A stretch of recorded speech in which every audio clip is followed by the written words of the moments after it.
The start of the SS begins on the 6th of January 1929 when Adolf Hitler appointed Heinrich Himmler to be the commander of the SS, which at this point only had around 300 members. Himmler was determined to separate the SS from the SA and to make it the sole, powerful, and elite paramilitary unit within Nazi Germany. When the SS opened up recruitment, requirements were strict, as recruits had to prove no Jewish ancestry within their family, as well as having consent from higher-level officers before getting married. These recruits were told that they were the elite people of all humanity. Recruits were expected to be completely aligned with Nazism and to honor it and be loyal to the SS. By the early 1930s, the SS had grown to thousands of men, and they were now wearing the now iconic all-black uniforms. By the time Hitler had become Chancellor, the SS had around 50,000 members, and due to these advancements, Himmler announced the opening of the first concentration camp, Dachau. In late June of the following year, SA leaders were purged during the Night of the Long Knives. The SA saw their leader, Ernst Röhm, be arrested and executed. These moves made the SS and Himmler very powerful within Nazi Germany. During the mid-1930s, with war seemingly on the horizon, two significant SS divisions came to be.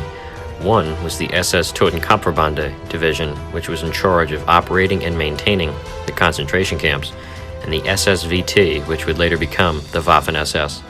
When World War II finally started, the SS now had over 250,000 men. These elite soldiers were trained to hurt and murder those in other countries, especially those who opposed the Nazis and their ideas. Some of these soldiers were also sent to help manage the concentration camps. In only half a year, the Waffen-SS was now over 150,000 men strong, with soldiers from all countries the Nazis were allied with, like Hungary and Romania, and countries like France and Great Britain, who, although in smaller numbers, especially the latter, were still important and made an impact.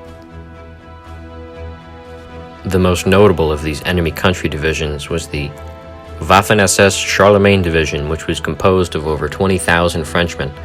As the war raged on, there were varying reports of how many men the SS still had, with some saying around 800,000, with others saying near 1 million.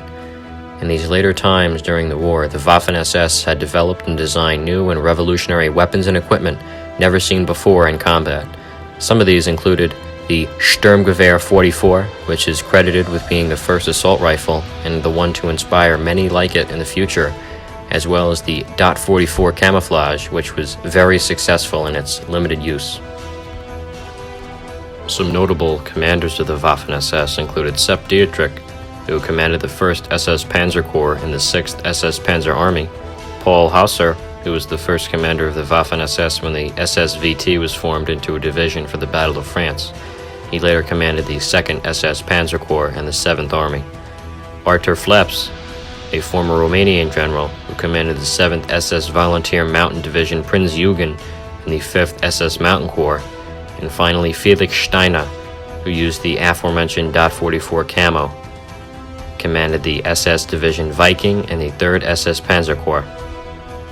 As the war came to a close and defeat for Nazi Germany was seemingly inevitable, Himmler became the chief planner for the Volkstorm, a last-ditch effort by the Nazis to swing the war around by arming young boys and old men to try and defend against the incoming Allies. This plan, as expected, was unsuccessful. At this point, the Waffen-SS is not at all what it once used to be and was now falling apart. By now, Hitler was dead, and the Nazis have officially surrendered to the Allies.